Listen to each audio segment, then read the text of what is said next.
Tu as placé les étoiles au commencement de l'univers. Alpha. Oh, rien ne peut être créé si tu n'as pas encore parlé. Alpha. Avant qu'Abraham ne fût tué. Oh, Alpha.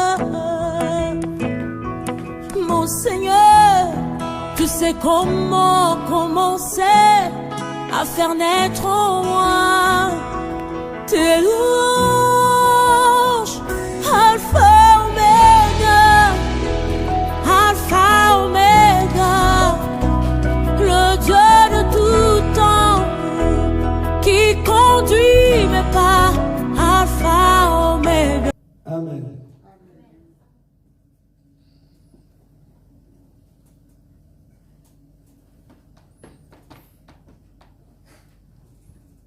Amen. Alléluia.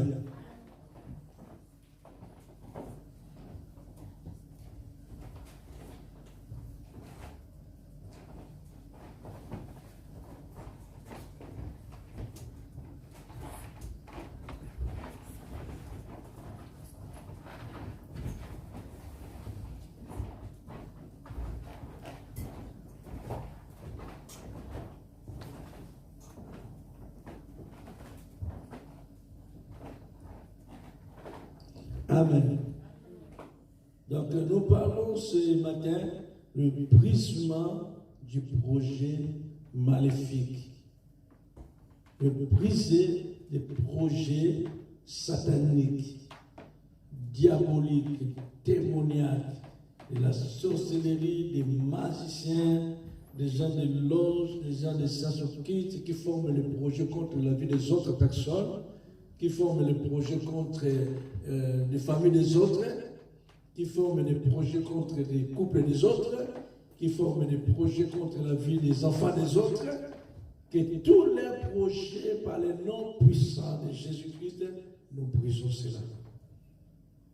La vie des chrétiens, c'est la vie d'un combat. Donc on ne combat pas pour avoir la victoire, mais nous combattons dans la victoire déjà. Amen. Tu ne combats pas pour avoir la victoire, mais tu as déjà la victoire.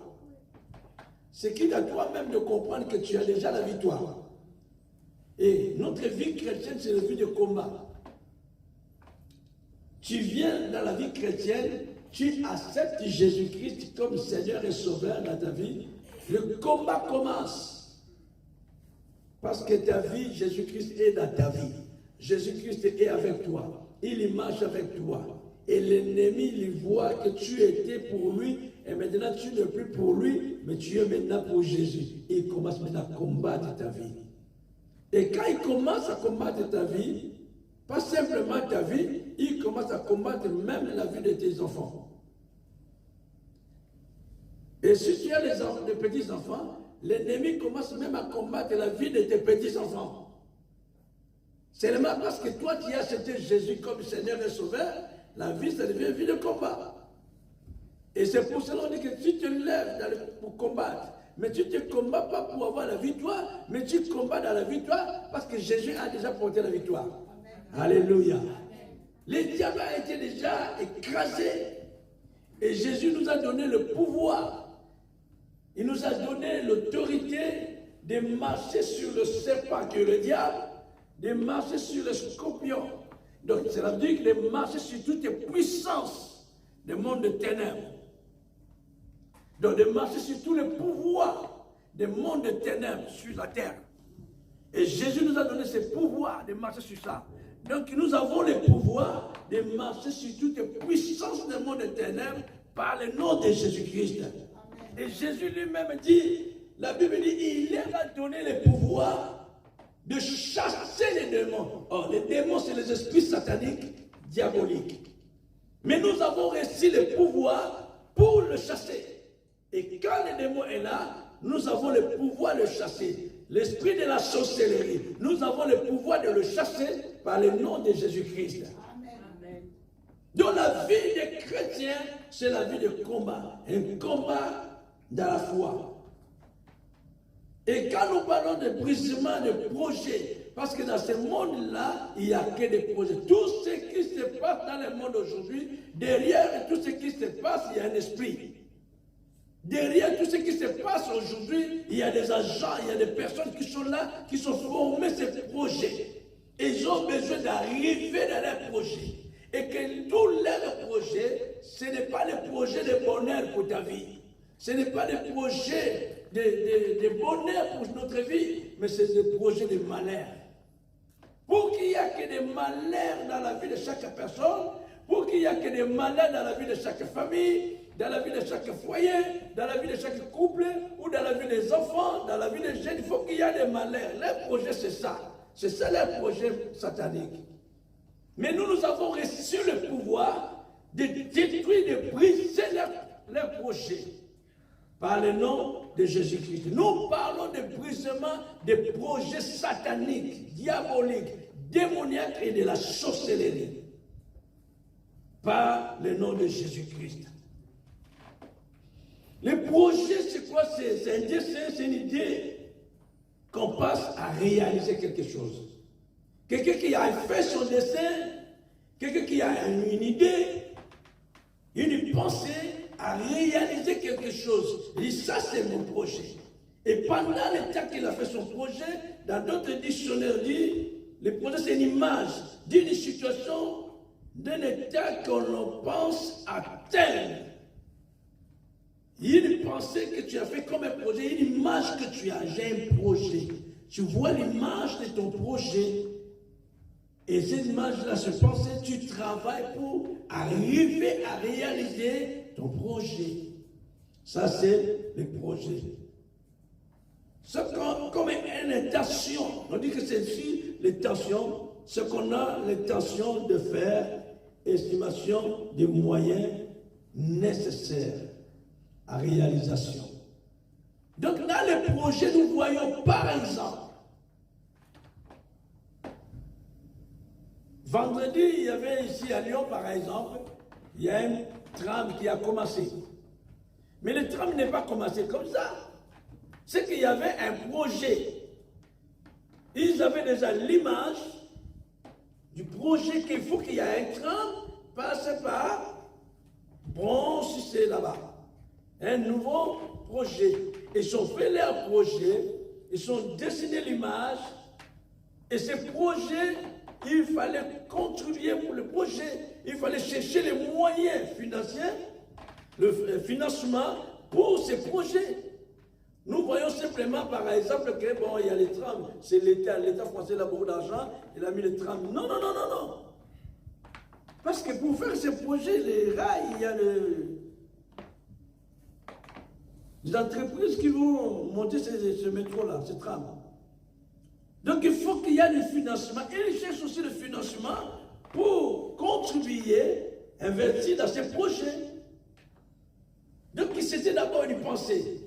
Et ce projet, c'était d'abord une pensée. Et aujourd'hui, cette pensée, ça devient réalisé. On voit maintenant les trams. Mais les trams que nous voyons là, si on nous dit c'est qu'ils ont contribué. Ils ont contribué physiquement, matériellement, financièrement, même spirituellement. Ah oui, dans ce monde, il y a toujours le spirituel. Même pour qu'il y ait une trame qui va passer dans ce chemin-là, il fallait même consolider aussi les choses. Consolider aussi ce monde-là. Est-ce on a le droit de le faire? C'est ça qu'on voit aussi qu'avant que les trams commencent, il y a une cérémonie qui se passe. Ils vont faire des cérémonies pour dire que bon, on coupe le ruban. À partir de aujourd'hui, il y a une trame qui commence à passer. Il y a une cérémonie d'ouverture qui est passée, qui a fait. Mais cette cérémonie-là, avant qu'il passe physiquement à l'aide, que tout le monde vient, les autorités viennent pour participer à cette cérémonie d'ouverture, mais cette cérémonie a été déjà aussi faite dans le monde spirituel. Cette cérémonie a été déjà faite. Donc on est arrivé dans la réalisation de notre projet. C'était notre projet de telles années. Mais maintenant, on est arrivé. Vous savez, dans ce projet, nous avons contribué financièrement, matériellement, mais spirituellement, il ne va pas vous dire. Et spirituellement, il ne va pas dire. Mais il va dire que non, en tout cas, on a dépassé telle somme de millions pour qu'il y ait un tram à ses côtés. Les projets. Il y a des projets de court terme, il y a des projets de long terme. Il y a des projets qui a un fin, qui a un début, qui a un fin, mais il y a des projets qui n'ont pas le... Il y a le début, mais il n'y a pas le fin. Donc ces projets continuent à génération de génération. Génération à génération. Je donne déjà cette définition-là pour arriver déjà quand on parlera de brisement. Tu sais qu'il y a d'autres projets, il y a un début, il y a un fin. Il y a d'autres projets, il y a un début, mais il n'y a pas de fin. Ça va continuer, ça va continuer, ça va continuer. D'autres générations passent, et d'autres générations, ils prennent, ils récupèrent le projet et ils continuent. Cette génération-là est passée, d'autres générations vont récupérer. Ça continue. Donc notre vie de combat aussi spirituellement, je prie aujourd'hui, je prie pour moi, je prie pour mon foyer, je prie pour mes enfants. Les enfants aussi dans leur tout doivent prier.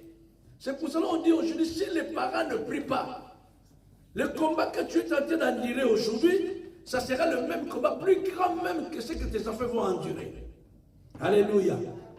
Donc les enfants, le combat que toi tu as aujourd'hui, la vie que tu as traversée aujourd'hui, le parcours d'aujourd'hui de ta vie, la souffrance d'aujourd'hui de ta vie, si toi tu n'as pas affronté cette situation, tu n'as pas eu la victoire dans cette situation, tes enfants vont vivre pareillement, mais ce sera plus grand, plus grave parce que la génération change, le temps change. Dans l'ancienne époque de nos parents, il n'y avait pas de technologie. Mais dans notre temps aujourd'hui, il y a la technologie. Les choses changent. Les choses que nous ne connaissons pas dans notre époque, aujourd'hui les enfants ont une vitesse rapide de connaître dans la technologie.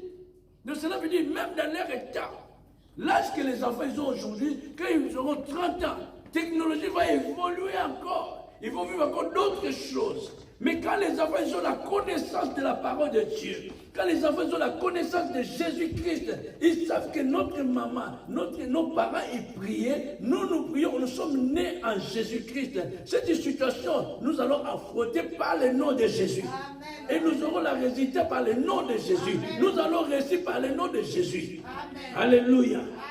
Mais si les parents ne prient pas, les combats que les parents sont en train d'endurer aujourd'hui, la situation que les parents sont en train de vivre aujourd'hui, les maladies qui tuent les gens dans la famille aujourd'hui, ça continuera à tuer tout le monde. C'est ça, cette maladie qu'on appelle maladie héréditaire, tout cela. Parce que la maladie que les grands-parents sont morts dans les mêmes maladies, et les parents d'aujourd'hui meurent dans les mêmes maladies, personne n'a affronté cette maladie par la prière.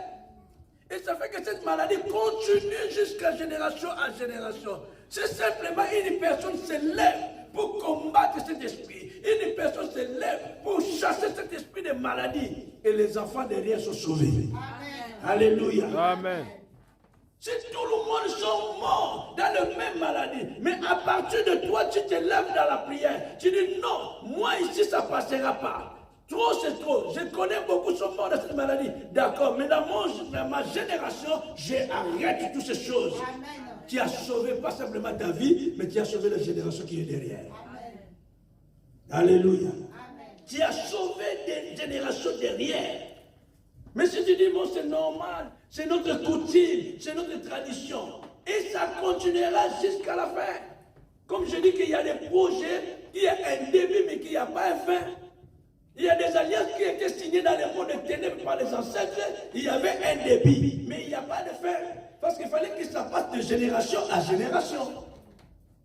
Mais quelqu'un peut arrêter cette hémorragie. Mais quelqu'un qui a compris que Jésus est Seigneur, je donne ma vie à Jésus. J'accepte Jésus-Christ comme Seigneur et Seigneur, et je me lève pour combattre cet esprit. Je me lève pour chasser cet esprit. Je me lève pour chasser cette maladie. Je me lève pour briser cette alliance que mes ancêtres ils avaient fait, que mes ancêtres ils avaient signé. Je me lève pour détruire cet hôtel maléfique. Je me lève pour détruire cet hôtel de la sorcellerie. Et Et pendant que tu te lèves, c'est là que tu es en train de sauver toute la famille derrière toi. Parce que ces gens-là, dans leur monde, ils vont commencer à dire qu'il y a quelqu'un dans cette famille qui commence à nous déranger. Ah oui, ça. Ils vont commencer à dire que non, mais on a remarqué, on avait l'habitude d'atteindre tout le monde. D'habitude dans la vie de tout le monde. Mais on commence à comprendre que nous dirons nos projets, ça commence à traîner un peu. Ils vont faire la recherche, ils vont trouver. Parce que Gédéon, on l'avait trouvé. Gédéon, dans la Bible, on l'avait trouvé parce qu'il avait détruit les autels de son père. Donc là aussi, tu commences à prier, les gens là, des sorciers, vont comprendre qu'il y a quelqu'un qui est en train de bloquer notre mission. Il y a quelqu'un qui est en train de détruire notre mission. Ils vont comprendre. Et dès qu'ils comprennent que c'était toi, ils commencent à te combattre. Mais même s'ils te combattent, laisse-moi te dire que tu es plus que vainqueur. Amen. Tu es plus que vainqueur. Parce que celui qui est en toi est plus grand et plus puissant que celui qui est dans le monde. Simplement de toi-même de comprendre cela. Mais si tu n'as pas compris, tu vas te laisser aller dans les choses. Parce qu'eux, ils ont leur projet. Dans les projets, il y a un début, il y a un fin.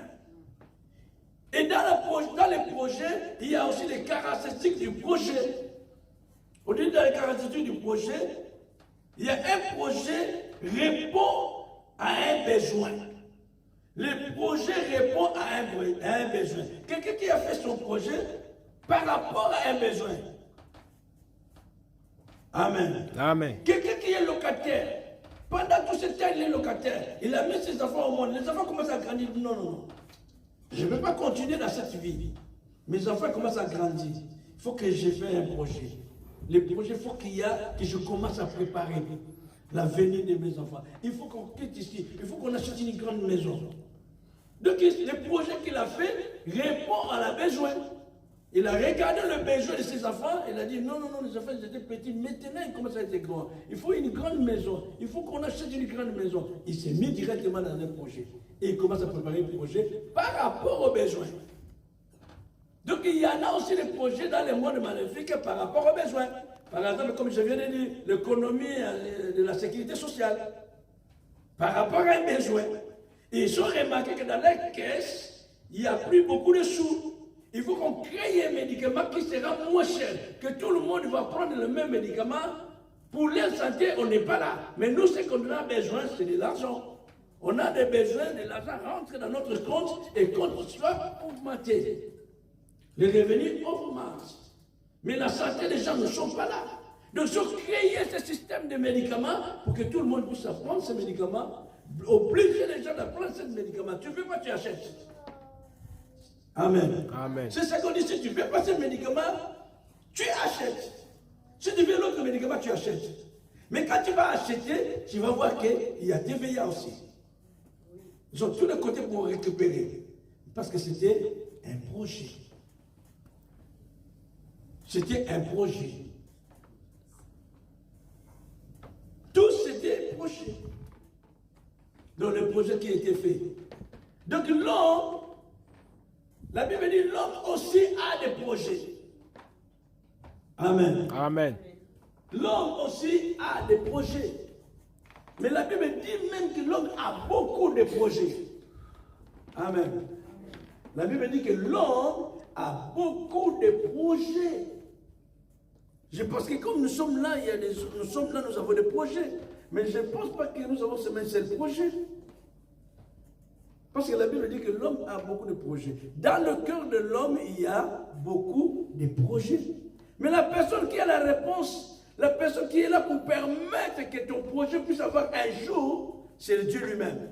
Donc la personne qui a un dernier mot, c'est Dieu. C'est lui qui permet que les projets de chacun, parmi les 10 000 projets que tu as, tel projet qui est en marche, que tel projet qui soit réalisé, c'est Dieu qui a le dernier mot. C'est Dieu qui fait que ton projet que tu as un projet d'acheter une maison, tu as un projet d'acheter une voiture, tu as un projet de mariage, tu as un projet de formation professionnelle, ça aussi c'est un projet, on appelle ça un projet. Oui, ça s'appelle ça un projet, non? Projet professionnel. Parce que ça coûte aussi des sous. C'est un projet. Et ce projet, tu te prépares aussi pour ton projet professionnel. Tu as les démarches à faire pour que ton projet puisse un jour aller à l'école. C'est un projet. Donc la Bible dit l'homme a beaucoup de projets. Dans le cœur de l'homme, il y en a beaucoup de projets. Dans le cœur de l'homme, il y en a beaucoup de projets. Dans le Proverbe chapitre 19, verset 21. Proverbe chapitre 19, verset 21. Proverbe. Ceux qui ne vont pas toujours directement, on donnera des chapitres à la fin. Proverbe chapitre 19, verset 21. Dans l'Ancien Testament, Proverbe, chapitre 19, verset 21. Proverbe chapitre 19, verset 21. La Bible dit ceci. Il y a dans le cœur de l'homme beaucoup de projets. Mais c'est le destin de l'Éternel qui s'accomplit. Il y a beaucoup de projets dans le cœur de l'homme, mais c'est le destin de l'Éternel qui accomplit. C'est l'intention de Dieu qui fait que le projet qui soit accompli. Que c'est Dieu qui permet, parmi tous les projets que tu as, tel projet puisse avoir son accomplissement. Alléluia. Proverbe chapitre 19, verset 21. Dans le cœur de l'homme, il y a dans le cœur de l'homme beaucoup de projets. Mais c'est le destin de l'Éternel qui accomplit. L'homme peut faire beaucoup avec des projets aussi. Mais beaucoup sont morts et leurs projets n'ont pas vu. Ce n'est pas réalisé. Mais le projet qui est réalisé, c'est que Dieu a permis. Dieu a manifesté sa volonté. C'est l'intention de Dieu, comme on dit dans notre version, que tes projets puissent avoir qui soient réalisés. Dans le Somme chapitre 33, verset 10, 11, Somme 33, verset 10, 11, Somme 33, verset 10, 11, Somme chapitre 33, verset 10, 11. La Bible dit ceci, l'Éternel renverse les destins des nations. Il anéantit les projets des peuples. Les destins de l'Éternel subsistent à toujours. Et les projets de son cœur, de génération à génération. Amen. Donc les projets que l'homme peut former, tu peux former 1500 projets. Beaucoup sont morts. On dit qu'il avait des projets. Cet homme, il avait des projets. Cette femme, il avait des projets. Il nous a dit ce qu'il avait comme un projet, mais il est mort. Mais parmi ces projets, voilà, il y a tel projet quand même elle a réalisé. Donc le projet qui a été réalisé, c'est que Dieu avait permis, parce que c'est Dieu qui est le dernier mort. Dieu a permis que ce projet de l'achat d'une maison, le projet de voyager, le projet que tu avais, qu'il soit accompli. Mais l'homme, il est mort, mais parmi ces projets, il y a un projet qui a été réalisé. Donc Dieu qui a le dernier mot, c'est le destin de Dieu qui accomplit dans nos projets. Donc parmi tous les projets que nous avons, tous les listes de projets que nous avons, un jour chacun va partir tout partout, mais ce n'est pas tous les projets qui se seront dans l'accomplissement. Mais il y a certains projets, Dieu va permettre qu'ils soient accomplis. Malgré tout le nombre de projets que nous avons. Mais dans le monde d'aujourd'hui, il y en a aussi des hommes qui n'ont pas de projet. Il y en a des hommes qui n'ont pas de projet. Il vit aujourd'hui. Donc l'homme, il est là, il réveille le matin, il vit qu'aujourd'hui. Il réveille le matin, il dit que ma journée est commencée, ma vie est commencée. Il n'a pas de projet pour demain, il n'a pas de projet pour le mois prochain, il n'a pas de projet pour l'année. C'est chacun de nous qu'on parle à certaines personnes qui faut penser à toi, il faut penser à ton avenir, il faut penser à l'avenir de tes enfants, il faut avoir un projet. Mais tu travailles, tu ne peux pas acheter une maison. C'est chacun qu'on dit aux certaines personnes. Mais la personne en question n'a pas un projet. Il vit normalement. Tout ce qu'il gagne, il gaspille, il mange. Comme d'autres personnes disent que je bois, je mange, je bois parce que demain je vais mourir. Cette personne n'a pas un projet. C'est comme quelqu'un qui est sans rêve. C'est comme quelqu'un qui n'a pas une vision. Et quelqu'un qui n'a pas un rêve, quelqu'un qui n'a pas une vision, il est sans frein. C'est la raison pour laquelle on voit d'autres personnes. Du coup, elle a trouvé une grâce de toucher une grande somme d'argent. Et tous les l'argent, tous, il est fini. Parce que la personne n'avait pas un projet. La personne n'avait pas un rêve. Ça tombe directement, comme on dit dans le monde, il a eu la chance de toucher telle somme d'argent. Et tout l'argent, il a gaspillé. Tout est fini. Et puis il est resté encore, mais vide. Parce que dans sa tête, il n'avait pas un projet. Il n'avait pas un rêve. Mais quelqu'un qui a un projet, il sait que j'ai un projet, j'attends seulement. Si j'arrive à toucher telle somme d'argent, directement, j'ai fait les démarches pour mon projet. Parce qu'il a un projet, parce qu'il a un rêve. Est-ce que tu as un projet? Parce que je vais parler de trois personnes. Les projets de l'homme, les projets de Dieu et les projets du diable. Est-ce que tu as un projet? D'autres personnes disent, je ne peux pas avoir un projet parce que je n'ai pas l'argent. Mais au contraire, quand on fait les projets, on n'a pas toujours l'argent. Tu demandes des professeurs, des formateurs, ceux qui forment les hommes d'affaires, les femmes d'affaires. On dit que non, mais tu n'as pas besoin de l'argent, mais tu as besoin d'abord de former ton projet. Alléluia. Tu n'as pas d'abord de l'argent. L'argent, c'est le financement. Mais avoir d'abord le rêve, avoir d'abord un projet. Après, tu vas chercher le financement. C'est ça que ça se passe. Quelqu'un, il a un projet d'acheter une maison. Et il a trouvé la maison. Et maintenant, il va le faire. Il va chercher le financement. Mais il y en a d'autres personnes, il a besoin d'abord de l'argent pour former un projet. Non, ça ne marchera pas.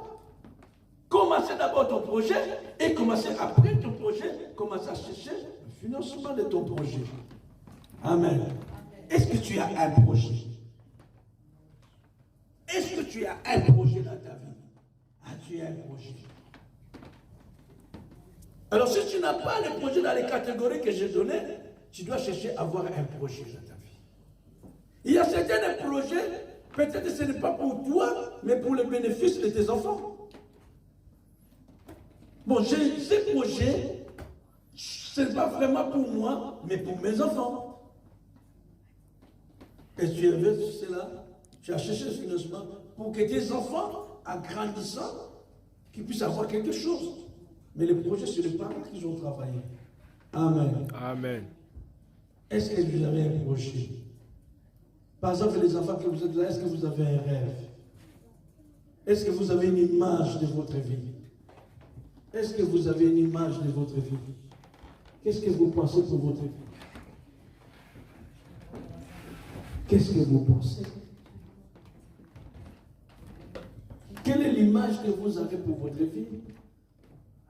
Peut-être que vous n'avez pas de projet. Quel est votre rêve? Hein? Vous êtes des enfants, vous êtes là. Quel est votre rêve? Mais il y en a aussi des gens aujourd'hui, avant d'avoir un rêve, ils ont besoin de l'argent. Non, avoir déjà le rêve. Et après, tu chercheras le financement. Est-ce que tu as un enfant? Tu es un enfant que tu es là. Est-ce que tu as un rêve?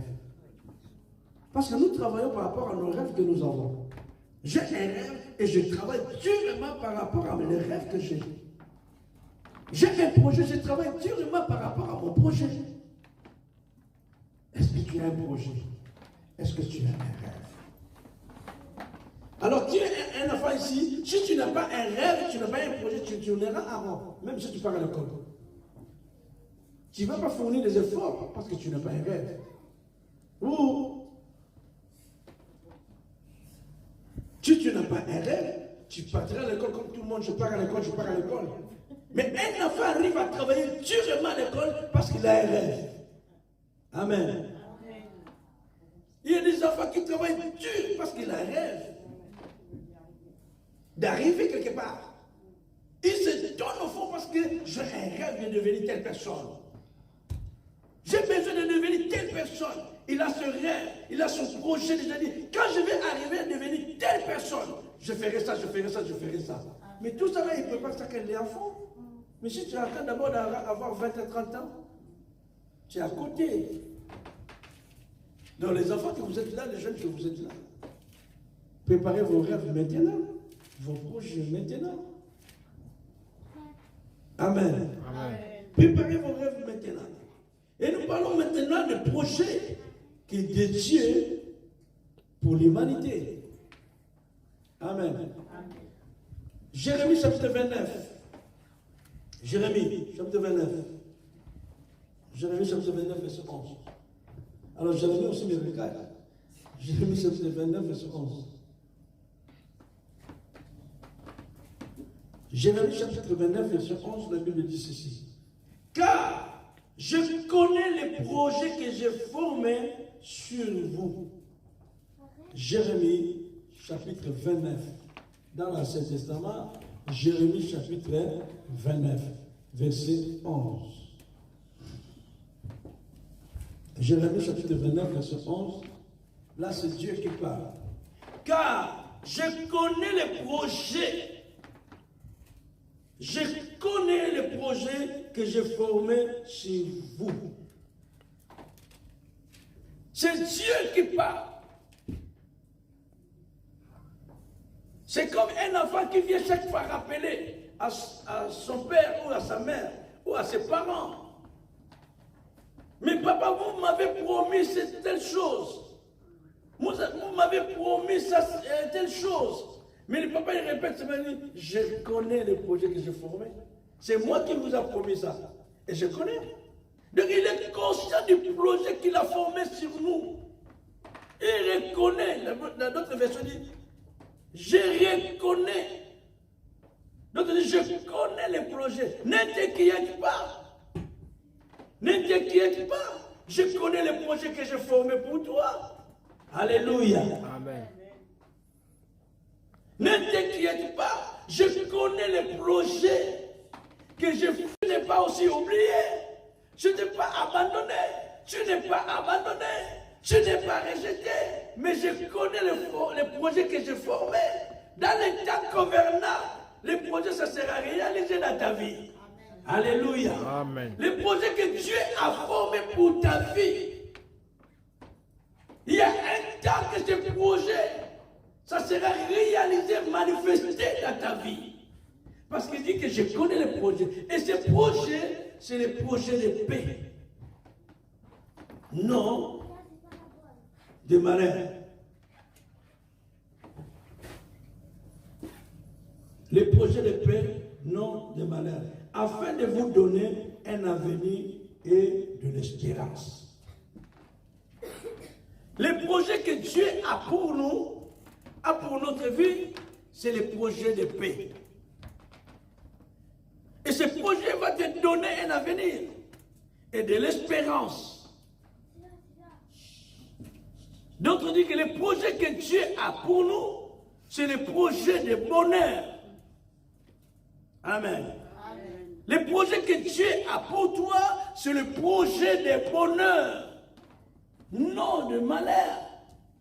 Mais celui qui a un projet de malheur pour ta vie, c'est le diable. Celui qui a des projets de malheur pour la vie des gens, c'est le sorcier.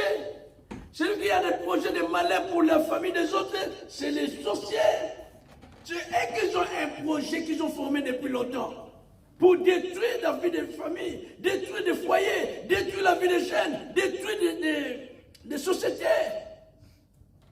Mais pour Dieu, le projet, c'est le bonheur. Les projets de Dieu pour ta vie, pour ma vie, pour notre vie, c'est les projets de bonheur, non de malheur.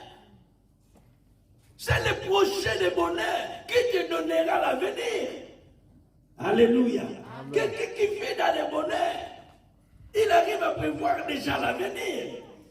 L'avenir même de ses enfants. Alléluia. Amen. Imaginez quelqu'un qui a déjà de l'argent qui vit dans le bonheur. Il arrive à se proclamer des choses pour l'avenir de ses enfants. Alléluia. Amen. Nous voyons des gens qui sont millionnaires aujourd'hui. Vous allez voir qu'il y a un homme qui est millionnaire, mais il a que 40 ans. Mais on se pose des questions, on dit, mais comment quelqu'un de 40 ans, il est déjà millionnaire? Il a trouvé cet argent-là où? Mais quand la personne va raconter son histoire, il dit, non, c'est mon grand-père qui avait travaillé, qui avait sa société, et mon grand-père, il était mort, les revenus c'était telle somme. Et quand mon père a pris le travail, l'entreprise, mon père a travaillé jusqu'à telle année, mon père il est mort, le revenu s'était monté à tel niveau. Et lui, quand il a pris l'entreprise, ils étaient déjà par exemple dans les 800 millions. C'est normal qu'il arrive dans les revenus de 1 milliard. Donc parce que chacun dans son tour a travaillé. Donc le grand-père a déjà préparé l'avenir de ses petits-enfants. Donc les petits-enfants, ils n'ont pas besoin de devenir des demandeurs d'emploi. Parce que le grand-père a travaillé, tout est déjà planifié, il a tout déjà mis en place. Que ça c'est pour mes enfants, telle richesse c'est pour mes enfants, tel héritage pour mes enfants, pour mes petits-enfants, tout a été déjà préparé. Donc les enfants là, ils naissent directement, tout est déjà là. Comprenez bien là? Donc tout est déjà là. Et Dieu dit que les projets que j'ai pour vous, c'est les projets de paix, les projets de bonheur. Et ces projets vont vous donner l'avenir et de l'espérance. Quelqu'un qui est déjà avec l'héritage de son grand-père, qui est déjà très bien tout installé, est-ce que les personnes ne vont prendre encore la tête pour aller chercher le boulot quelque part? Rien du tout. Parce qu'il était déjà préparé. Donc l'espérance, l'avenir est déjà à place. L'espoir est déjà là parce que tout est déjà, le compte est déjà là. Il y a 1 an seulement, mais l'enfant de 1 an, le somme d'argent qui est dans son compte, terrible, parce que c'est le grand-père qui avait tout préparé. Et maintenant, c'est Dieu, ce n'est pas un grand-père, mais c'est Dieu qui parle. Les projets que j'ai pour vous, c'est les projets de bonheur. Tu y es déjà dans le bonheur. C'est pour cela que David a dit que le bonheur et la grâce m'accompagnent. Alléluia. Amen. David a dit que le bonheur et la grâce m'accompagnent. Que le bonheur soit mon partage. Que la grâce soit mon partage. Alléluia. Parce que David connaissait son Dieu. Que le bonheur et la grâce m'accompagnent. J'habiterai tous les jours dans la maison de l'Éternel. Alléluia. Amen. Que les projets que j'ai pour vous, tu n'as pas besoin de s'inquiéter. C'est pour cela que je vous dis, ne vous inquiétez de rien. Votre Père sait. Alléluia. C'est que vous avez besoin. Dieu sait ce que tu as besoin. Ne vous inquiétez de rien de ce que vous allez manger demain. De ce que vous allez apporter demain. Ne vous inquiétez de rien pour votre vie. Parce que votre Père céleste sait ce que vous avez besoin, et spirituellement et physiquement. Amen. Amen. Les projets de Dieu, Dieu a de grands projets pour ta vie. Et en plus, c'est lui-même qui décide. C'est lui-même, c'est son destin qui accomplit. Donc les projets que Dieu a pour la vie de chacun de nous, le temps qu'on verra, ce projet sera accompli. Pourquoi? Parce que ta vie est dans la main de Dieu. Ta vie est dans la main du Seigneur.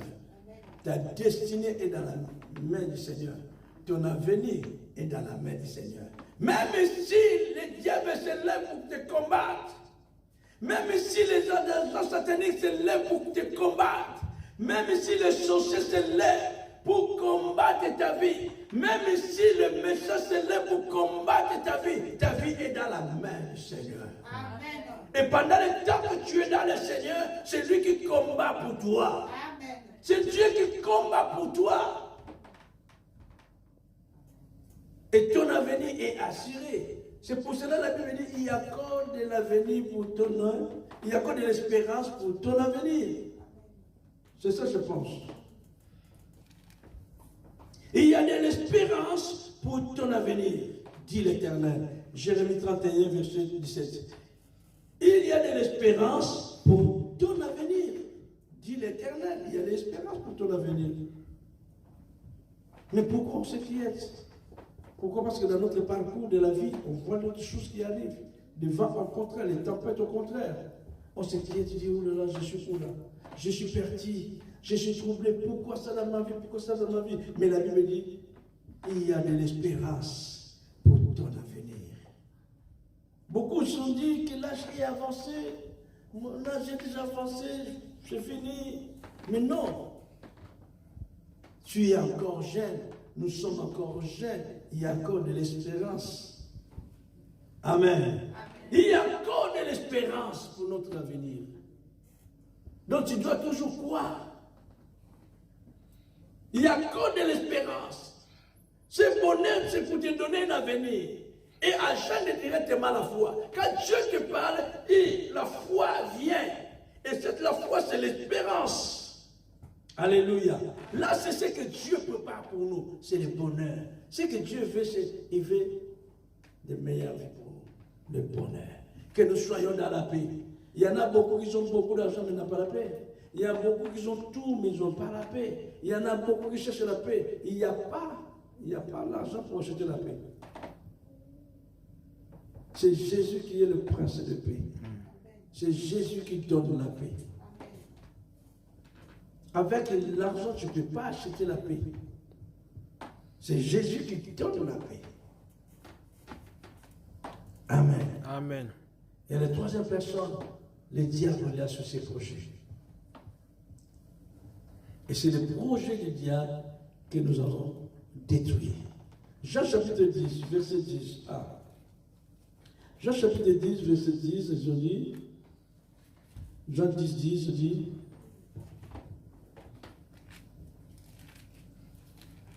Amen.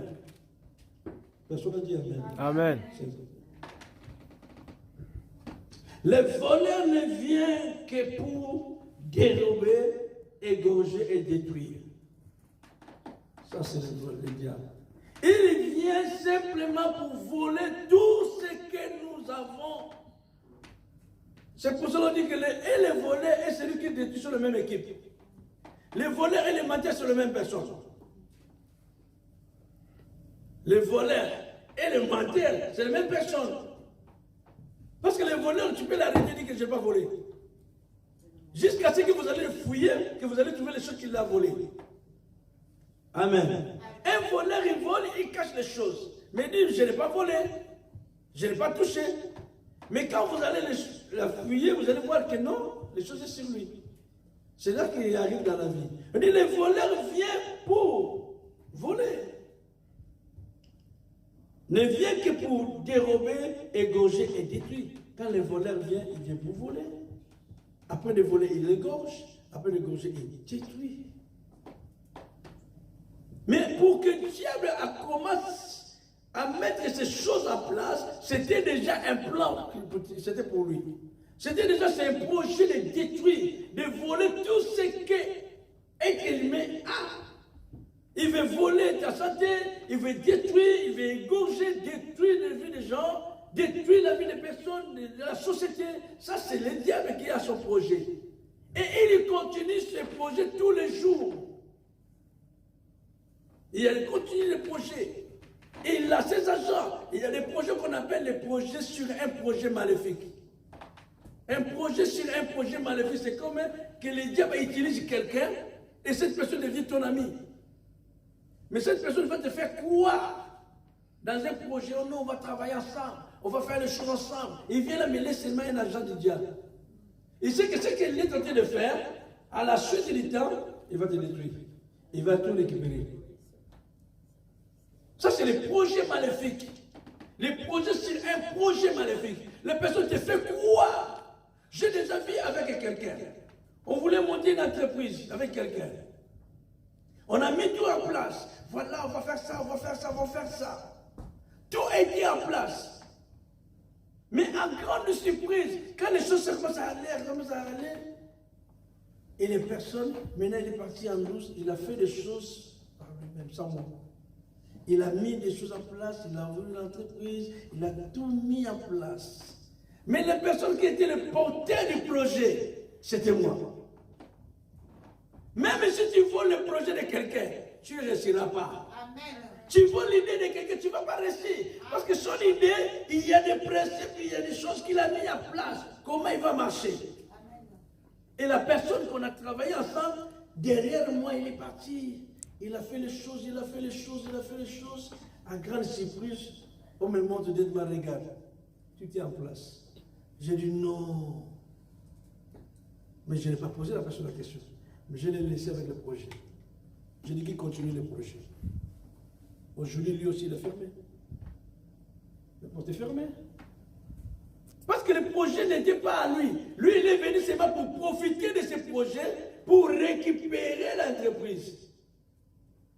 Mais il n'a pas abouti. Il a fermé. Parce que tous les données du projet, c'est moi le porteur du projet. Comme c'est moi qui étais le porteur du projet, il ne peut rien faire. Il a que la clé du projet. Mais l'idée du projet, il n'a pas. Aujourd'hui, il y a des projets sur un projet maléfique. Je prends l'exemple. Quelqu'un veut traiter de nourrir, comme on voit dans le monde d'aujourd'hui. Vous avez par exemple des boucs par exemple à la maison, ou les moutons dans la maison. Les moutons, comment les gens font le programme. Ils disent, on va les nourrir ces moutons qui soient à bonne santé, mais à la fin de l'année, nous allons les manger. C'est un projet. Je pense que si quelqu'un l'a compris. Dans la fin de l'année, il y a toujours les fêtes. Fête de famille, la Noël. À la fin de l'année, fête parce que nous allons entrer dans notre année. Mais dans le monde des ténèbres, dans le monde mystique, dans le monde de la sorcellerie, il y a des gens qui l'ont fait comme des moutons. Et c'est ces personnes qui vont tuer dans la fin de l'année pour faire les sacrifices de la fin de l'année. Chaque fin de l'année, il y a des sacrifices humains. Alors ce sacrifice, il ne montre pas ça physiquement, mais ça passe spirituellement. Donc il prend quelqu'un à partir de janvier, on le fait comme un mouton, comme un poulet, comme un coq. On va les nourrir, cette personne-là, on va le faire du bien toute l'année. Mais notre projet que nous avons, à la fin de l'année, on va le détruire. À la fin de l'année, cette personne va mourir. Mais cette personne, pendant le cours de l'année, on l'a fait du bien à cette personne. C'est la même manière, il prend un mouton, on va nourrir ce mouton toute l'année, qu'il soit à bonne santé, à bonne santé, à bonne santé. Mais les programmes que nous avons, les projets que nous avons, à la fin de l'année, nous allons détruire, nous allons tuer ces moutons. Mais les moutons, ils ne savent pas qu'on va les tuer. Ils savent que les biens, on est en train de les nourrir. L'homme a question, il vit. Tu es dans l'année, on te fait du bien, on te bénit, on te donne de l'argent, tout ce qu'il faut. Mais dans le monde des ténèbres, il y a un projet sur ta vie qu'à la fin de l'année, on va te détruire. Dans la fin de l'année, on va te tuer. Ça, c'est un projet sur un projet. Nous avons fait ça, nous. Je me rappelle quand j'étais un enfant, peut-être les enfants d'ici, vous ne connaissez pas ça. Ici, en Europe, tu ne peux pas attraper un pigeon pour aller le manger. Ici en Europe, les pigeons que nous voyons là, tu ne peux pas les prendre pour aller les manger. Parce qu'on dit qu'il fait c'est la décoration, tout ça. Quand ils montent là, ils font tout ça, ils viennent dans les parcs, ça fait du bien. Donc, mais en Afrique, les pigeons, ce n'est pas à toi, mais tu l'attrapes et tu le manges. Mais le pigeon de quelqu'un. Mais qu'est-ce qui s'est passé? Pour attraper un pigeon, on prenait une bassine, une grande bassine, on met un trou. Maintenant, qu'est-ce qu'on va faire? On va jeter les cacahuètes. Tous les petits trucs que les pigeons l'aiment bien, on va jeter à côté des pigeons. Et nous, on se cache derrière les bassines. Regarde-moi ici les enfants. On se cache derrière les bassines. Les pigeons, ils mangent, ils avancent en même temps. Ils mangent, au fur et à mesure qu'ils mangent, ils avancent. Mais c'est pas qu'il y a quelqu'un qui s'est caché derrière les paniers, les bassines. Et les personnes regardent les pigeons. Les pigeons ne voient pas la personne. Ils voient que la nourriture. Les pigeons voient que la nourriture, ils ne voient pas la personne qui est cachée derrière. Et dès que les pigeons ils mangent, ils arrivent jusqu'ici, on ferme. Les pigeons se retrouvent dedans. Et quand les pigeons se retrouvent dedans, on met maintenant la main sur les bassines, on attrape. On n'a pas pour les manger. Mais les pigeons, ils ne savaient pas qu'on va les manger. Ils voyaient la nourriture. Les pigeons, ils voyaient la nourriture. C'est pareil comme les coqs, comme les poulets. On faisait ça. On met les bassines, on se cache. Les poulets, là, ils aiment bien les petits trucs là. On prend les choses, on jette. Les poulets vont commencer à manger en avance. Mais quelqu'un se cache derrière, il les surveille. Les poulets mangent là-bas, il vient ici, il vient ici. Dès qu'il arrive, se met dedans, directement, boum. Les poulets de quelqu'un se retrouvent dedans. Et tu mets la main dedans, tu les récupères doucement, tu pars tranquillement, vous les mangez. C'est les mêmes choses que les diables font. C'est les mêmes choses que les sorciers font. Ils te nourrit, mais il se cache derrière. Peut-être c'est ton père, peut-être c'est ta mère, peut-être c'est ton frère, peut-être c'est ta soeur, mais il t'a piégé. Il te donne tout ce qu'il faut, il te donne, il te donne, il te donne. Mais c'est lui ou c'est elle qui est derrière. Il t'attend que tu arrives là au bout, directement, boum, ou t'attrape dedans. C'est un projet sur un projet. Mais il te fait du bien. Il y en a aussi aujourd'hui. Il y en a aussi aujourd'hui. Les projets sur un projet magnifique. Des hommes qui font croire à leur femme. Oh non, ma chérie, on va acheter une maison. Mais il a déjà les plans de la tête. Quand on va acheter une maison là, divorce, je récupère. Je vais faire partout le mec qui tombe dedans pour que je récupère la maison. Les femmes, ils font ça aussi. J'ai vu un frère qui a pleuré un jour. Sa femme me dit que non, mais chérie, on va acheter une maison. Parce que nous avons les enfants. Et le frère, il a contribué dans le projet. Mais j'arrive chez le notaire, on ne sait pas qu'est-ce qui s'est passé. La femme, il a mis son nom, pas le nom du mari. Dans le plan de le faire croire. Et quand j'arrive là-bas, le nom de la femme en premier, après c'est le nom de l'aîné. Le nom du mari n'est pas dans le projet de la maison. Mais du coup, à grande surprise, le notaire qui a appelé le mari, il dit, mais je viens vite. Qui regarde dans les dossiers, il dit, mais comment vous avez fait votre projet? Et vous avez dit, non, on a bien fait notre projet avec ma femme pour acheter une maison, tout. Il dit, mais c'est la première fois que je vois ça dans votre projet. Tu vas contribuer dans les projets, mais ton nom, il n'y a pas dans les projets. De la maison appartient à la femme. Et c'est comme tu achètes la maison pour ta femme. Il dit, mais non, mais c'est notre maison. Le notaire a dit, non, mais regarde les dossiers. Le frère a regardé le dossier, son nom, il n'y avait pas.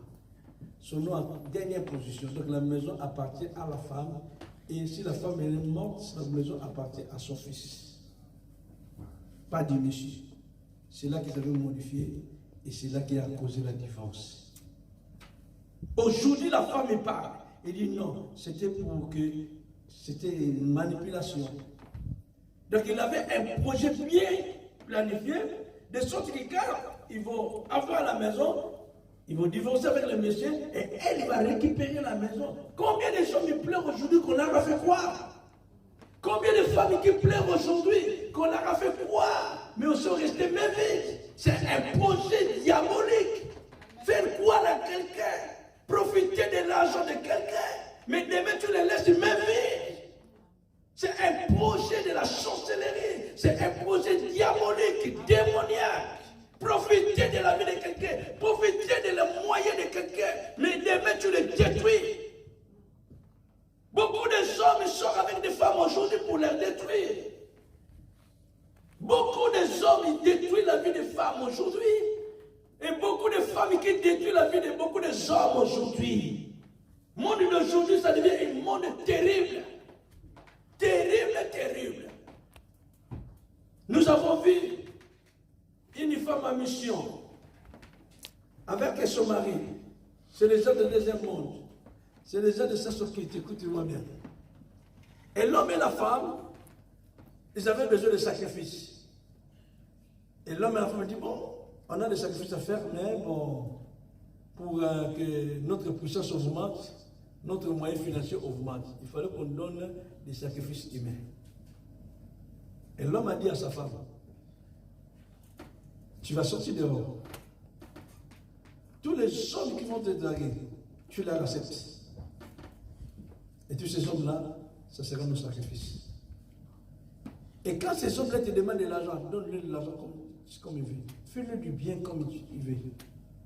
Il dit, même si tu te demandes 1000, tu lui donnes 1000. Il te demande 3000 euros, tu lui donnes 3000. Tout ce qu'il a besoin, il faut que l'homme-là, tu lui donnes. C'est nos sacrifices, c'est nos moutons à donner. Et l'homme aussi à côté de moi aussi, je vais faire pareil. Toutes les femmes que je vais derrière dehors, c'est nos sacrifices à donner.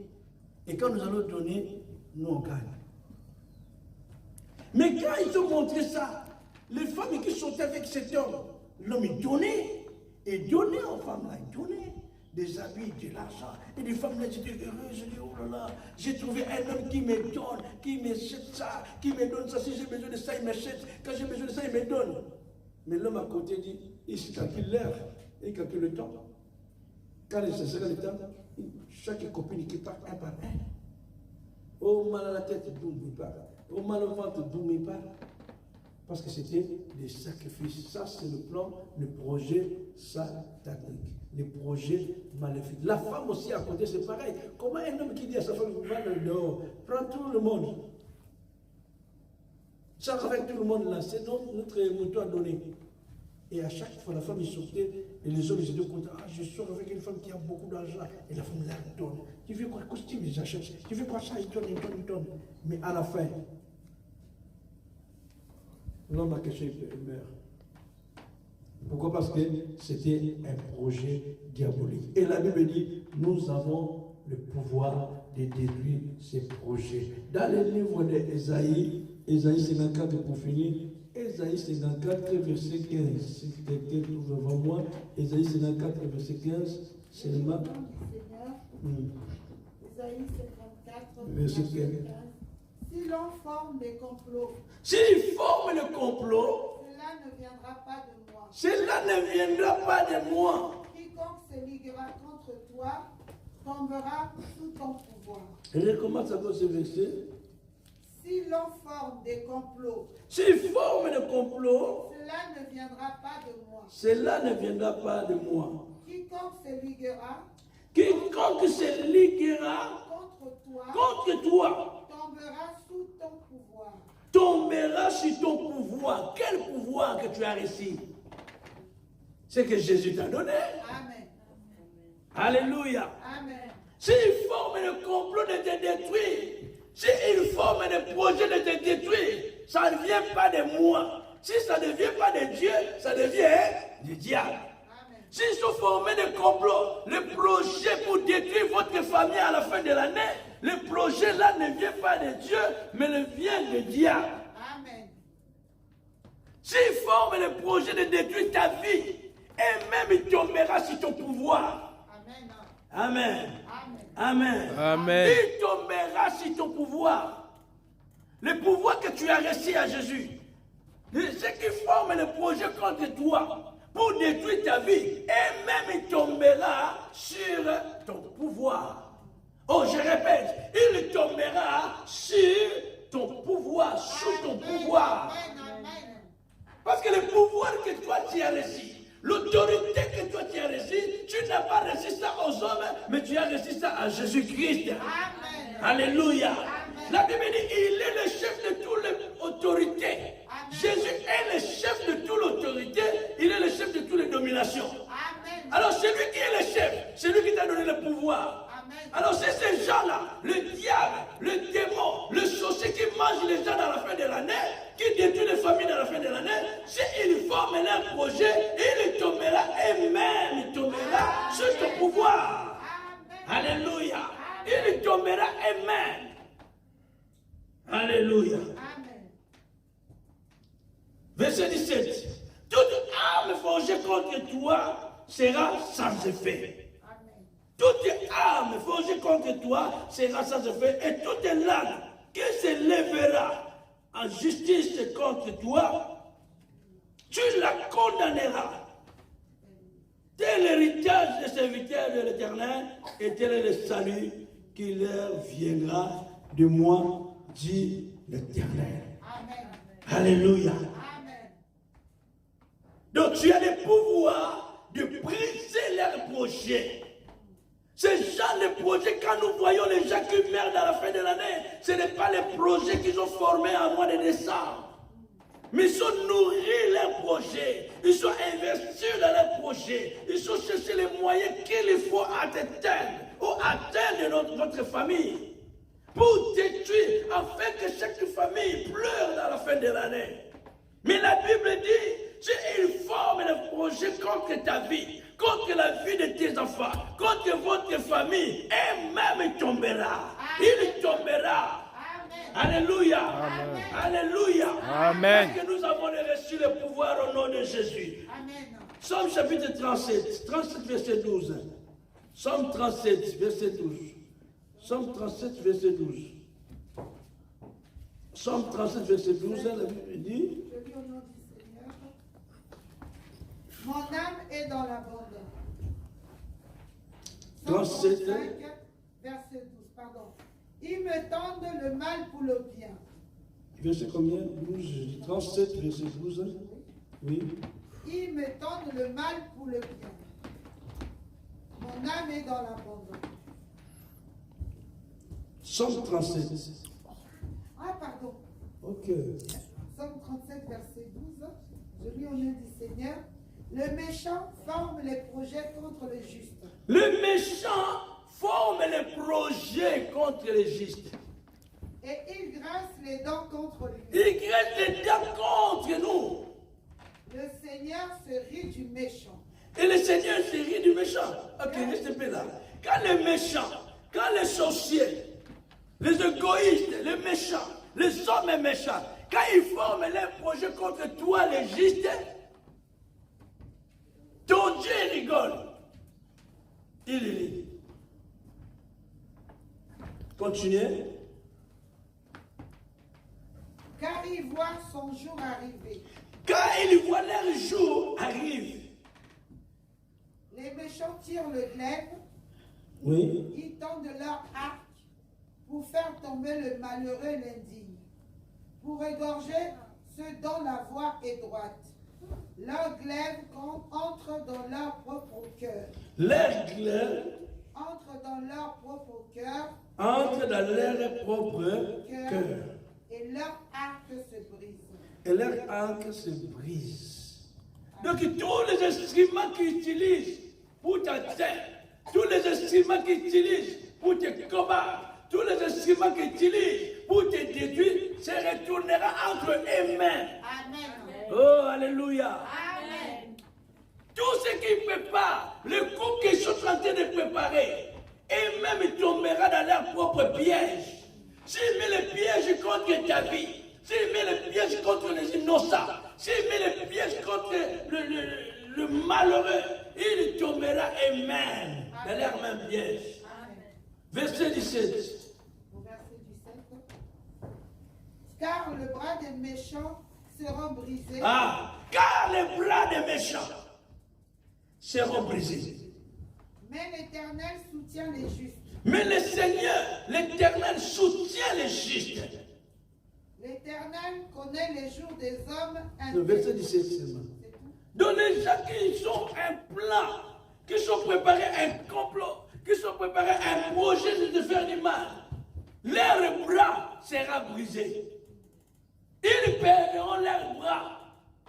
Alléluia. Amen. Ils vont perdre leurs bras.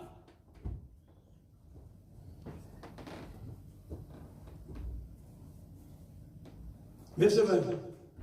Continuons au verset 20. Oui. Mais les méchants, Mais les méchants périssent et les ennemis de l'Éternel comme les plus beaux pâturages. Et ils s'évanouissent en fumée. ils s'évanouissent en fumée. Amen. Amen. Donc tu as le pouvoir de briser tout ce qu'ils ont fait, ce qu'ils ont réalisé